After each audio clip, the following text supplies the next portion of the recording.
Hola, ¿cómo están a todos y a todas? Mi nombre es Leda, soy de Proyecto Económicas. Somos una agrupación estudiantil dentro del marco de la Universidad de Buenos Aires, de la Facultad de Ciencias Económicas. Y para este video lo que nos proponemos es ver un poco dentro de teoría contable, variaciones patrimoniales. Así que arrancamos con una pequeña definición que igual viene ligado a videos anteriores que también los invito a que vayan y vean. Entonces decimos, bueno, que el patrimonio neto van a ser aquellos elementos que constituyen la financiación del ente. Es la porción del activo que le pertenece a los dueños de la empresa. Hay que tener en cuenta que tenemos dos momentos. El de constitución, el de origen, donde la ecuación patrimonial va a decir que el activo va a ser igual a pasivo más patrimonio neto. Y luego cuando ya empieza a operar con la actividad de la empresa, y ahí lo que vamos a tener es que activo va a ser igual a pasivo más patrimonio neto, y dentro de ese patrimonio neto vamos a tener el capital más las reservas y más menos los resultados que se vayan generando. Entonces, bueno, cuando hablamos de esas reservas que tienen que estar dentro de la ecuación patrimonial, vemos que hay cuatro tipos fundamentalmente. Tenemos el legal, que se tiene que ir generando con las ganancias y es de hasta un 20% del capital. Ese sería el máximo al cual puede llegar la reserva legal. Tenemos la estatutaria, que es la que surge justamente del estatuto del ente, la facultativa, que surge de la asamblea de accionistas, y el revalúo técnico, que es ante un cambio en el valor de los bienes. Es muy específica y no se puede usar constantemente. Entonces, la verdad es que hay que tener muy en cuenta cuándo es que vamos a usar este revalúo. Ahora bien, tipos de variaciones patrimoniales vamos a tener tres. La permutativa o cualitativa, que son cambios en el activo y o pasivo, pero que no impactan en el patrimonio neto, como por ejemplo la compra de mercaderías, donde aumenta y disminuye un activo. Vamos a tener las modificativas o cuantitativas, que ahí sí se altera el patrimonio neto. El ejemplo típico son aportes de socios. Y por último las mixtas, que suceden ambas variaciones. Se modifica el patrimonio, pero también hay una variación entre activo y o pasivo. Entonces un ejemplo sería la compra de mercaderías con descuento. Pasamos a un ejemplo numérico. Tenemos que se firma el estatuto de una sociedad anónima por 300.000 y se aportan en ese mismo momento 150 en efectivo. Luego tenemos una venta de mercadería en 8.000 pesos, cuyo costo de mercadería vendida fue de 5.000. Entonces, por la firma del estatuto, vamos a ver que lo que tenemos es una variación originaria, porque justamente es cuando se crea esa sociedad. Ahí entendemos que, bueno, 150 van a ser aportados en caja en efectivo y otros 150 van a ir a una cuenta de accionistas que luego integran. Entonces el capital social va a ser de 300 y se compone una parte, la mitad en caja y la mitad en accionistas.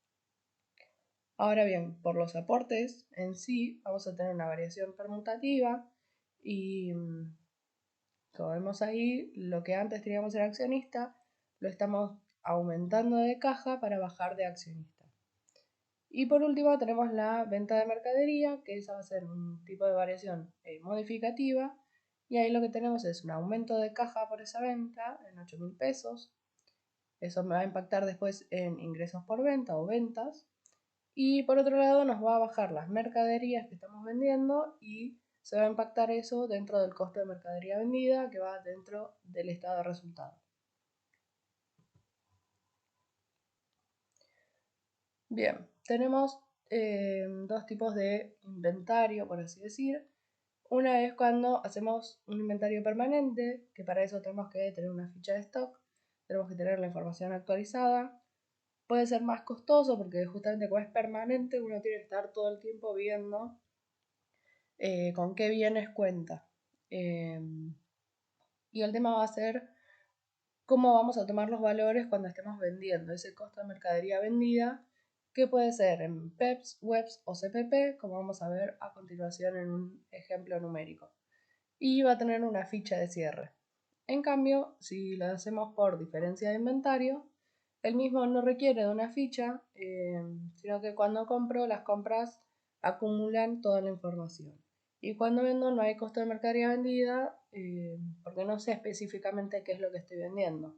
Entonces al cierre hay que hacer un recuento físico y vamos a sacar el costo de mercadería vendida por diferencia, diciendo que se trata de la existencia inicial más compras menos existencia final. Bueno, entonces siempre hay que tener en cuenta el detalle de la planilla de descarga de inventario, como vamos a ver en el ejemplo que les digo ahora más adelante. Pero tengan en cuenta que las tres formas serían PEPS, primero entrado, primero salido, donde la idea es que al realizar una venta tomaremos como valor las primeras unidades del stock. WEPS, último entrado, primero salido, es el caso contrario al anterior.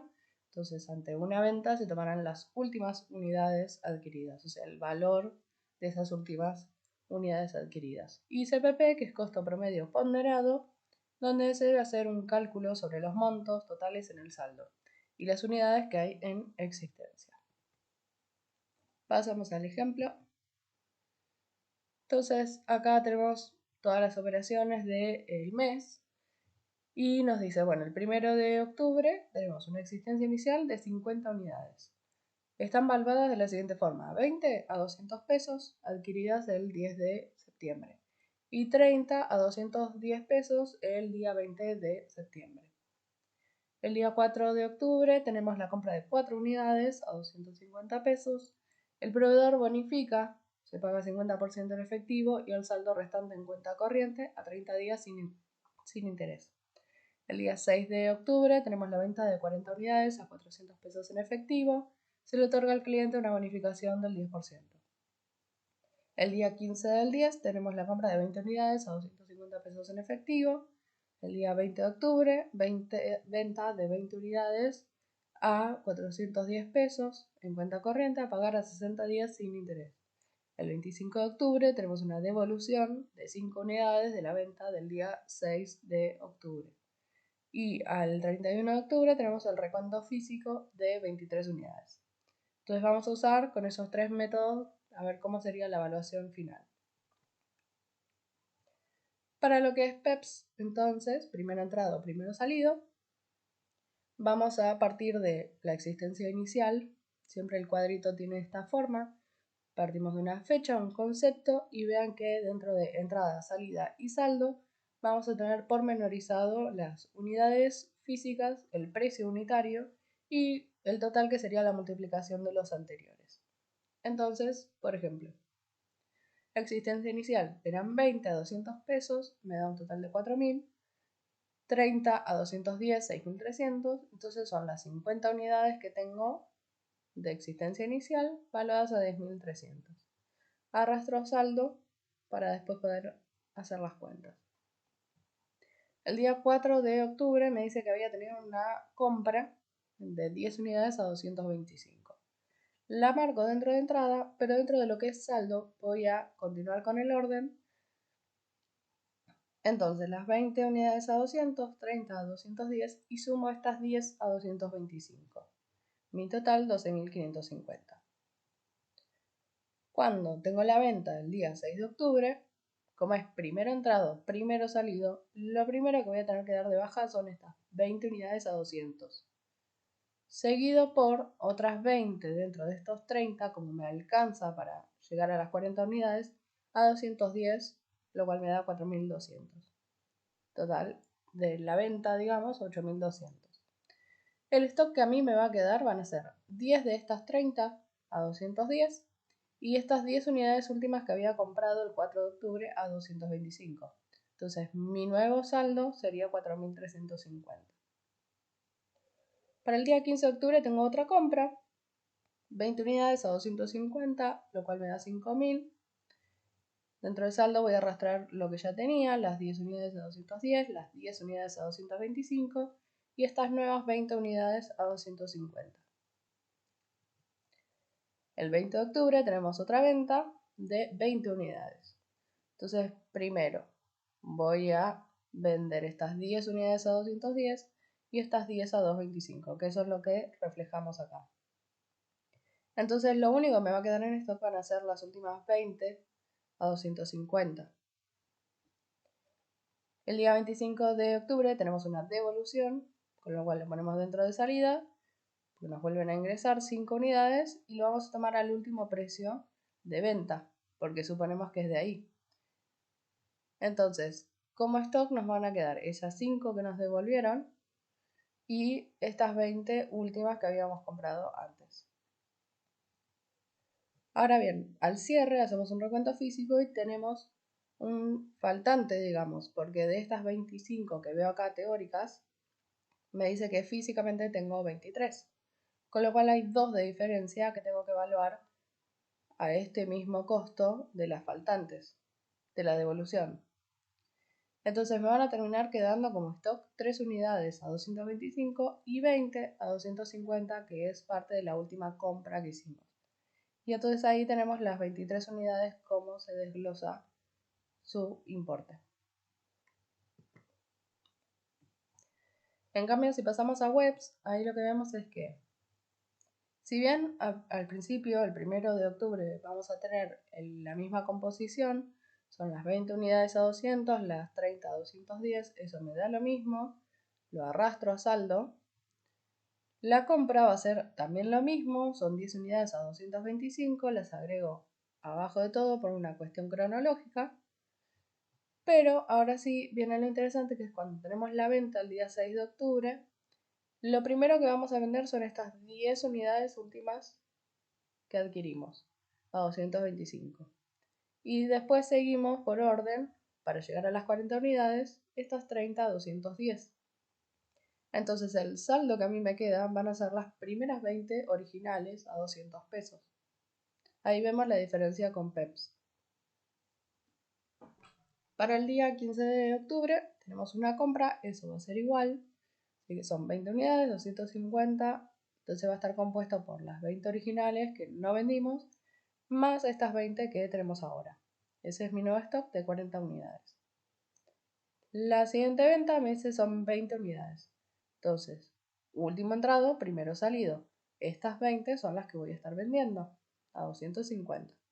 Me siguen quedando las 20, originales a 200 pesos. Y ahora sí vamos a la devolución. Van a ser 5 unidades a 225 pesos, que estos 225 vienen de las tandas anteriores. Entonces, me van a quedar 20 unidades a 200 pesos, que era lo original, y las 5, ahí tenemos un error de tipeo, pido disculpas, a los 250, que serían de la última venta anterior. Entonces, mi stock sigue siendo 25 al cierre, sigo teniendo un faltante de 2, pero que también voy a tener que estar evaluando en 250 o 225, porque es lo último que tengo dentro de las ventas. Entonces me van a quedar estas 3 unidades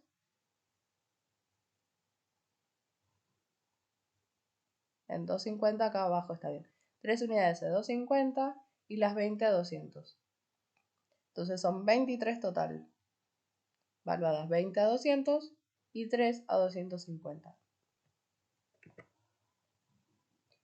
Por último tenemos el CPP, que es el más complicado porque, ya si pueden ver, si bien parece más corto, tenemos la fecha, el concepto, entrada, salida y saldo, y les armé un calculito para lo que sería propiamente dicho el CPP. La existencia inicial va a ser igual, son 20, son 30, total 50, cada uno con su valor, pero lo que vamos a tomar acá es 50 por el precio unitario, que va a ser sacado como los 10.300, que sería la sumatoria de ambos en pesos, dividido en las 50 unidades. Entonces esto me da un costo promedio de 206 pesos. Llego a los mismos 10.300, pero expresado de otra forma. Con la compra la marcamos acá como veníamos haciendo las otras dos formas, pero lo que hacemos ahora es sumarlo. Entonces decimos, vamos a tener 60 unidades, va a ser le sumo el costo de esta compra, 2.250. Entonces vamos a tener 12.550 dividido 60, 209,16 es mi nuevo costo. ¿Sí? Con la venta, entonces, lo que vamos a hacer es vender las 40 unidades, no me importa cuándo ingresaron, no me importa de qué fecha son, las estoy vendiendo a este costo que tengo asociado anterior. Eso no varía. Con la compra, ahí sí tengo que otra vez volver a sumarle y decir, bueno, me quedaban en realidad en 41.000, en 4.183,33. Entonces ahora tengo que sumarle a estos 4.183, 5.000 pesos más.